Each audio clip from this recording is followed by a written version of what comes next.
Have you been recently diagnosed with cancer and are feeling completely overwhelmed? When I was first diagnosed, I felt really out of control of my own life. I was moving from appointment to appointment to appointment without really feeling like I had any control over what was happening or any control over my own outcomes. But then I started doing a lot of reading and research and realized there's actually a ton that I can do to help myself beat cancer. And with that knowledge, I changed my lifestyle and my habits, and that's really what I think brought me to where I am now.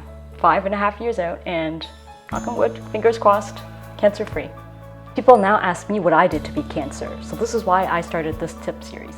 If you're also feeling overwhelmed and out of control, I hope that the things on this tip series can help you the way they helped me. Today's tip, vitamin D. One of the first things I did when I got diagnosed was actually pick up a book called Cancer, 50 Essential Things to Do by Greg Anderson. And in it, he talks about taking 5,000 IUs of vitamin D a day if you have cancer. Greg also lists out all the research linking cancer and vitamin D. And his conclusion is pretty punchy.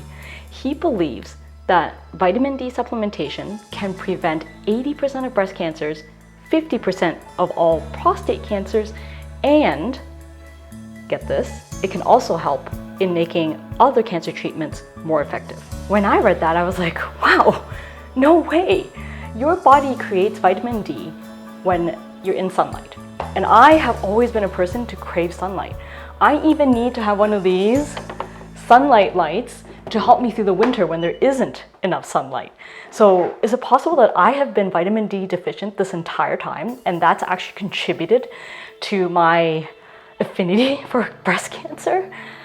Now, around the same time, a nurse at Sunnybrook Hospital, where I was being treated for cancer, recommended vitamin D. So I thought to myself, okay, I gotta look this up.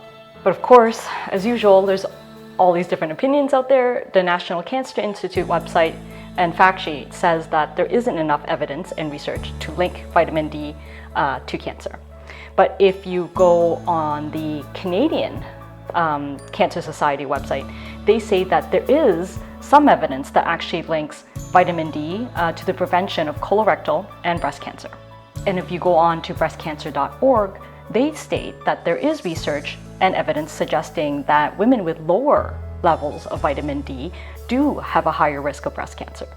So when I read that, I was convinced I needed to go and try this out. First of all, I had breast cancer, so I think it was worthwhile trying. But the other thing is, I think this is as strong as the evidence gets. It's so hard for people to get really conclusive research done on things that we eat, especially when sunlight is a confounding factor. So I started taking around 3,000 to 5,000 IUs of vitamin D3 a day. And then I went to my doctor to get tested. And sure enough, even though I've been supplementing for a while, I still only ended up in the low end of the normal range for vitamin D3 levels. And so I've kept up the supplementation ever since. And of course, I can't prove to you or anybody else that this supplementation really helped me to fight cancer, but I am a very strong believer that it did. So my tip is, if you're actually dealing with cancer now, is to look into vitamin D yourself. I'll leave all the links and the research that I have in the description so that you can check it out for yourself and talk to your healthcare team about it. So what do you do if you go and get tested and find out that you're low in vitamin D? Well, one easy thing to do is go outside and get some sunlight. It's almost impossible for you to overdose from vitamin D from sunlight. You can also look out for foods that are high in vitamin D. Those are things like egg, fish, and then milk, soy milk, and other things fortified with vitamin D. But honestly, the list is not very long, and that's why a lot of us are deficient, especially if we're living in more northern latitudes where, in the winter especially, the sunlight isn't very strong. That is why supplementing is a great idea. I personally love these drops. They're completely tasteless, and each drop contains 1,000 IU. So it's enough for one drop a day if you just wanted a light supplementation. These are also great for kids. I give them to them because it's tasteless, so you can add it to food. And I keep this in my kitchen so I just don't forget in my daily routine. If you are supplementing, just be careful because you can overdose on this type of supplement. The Canadian Cancer Society does recommend 1,000 IU a day. They seem to say that that's a safe amount without risking overdosing.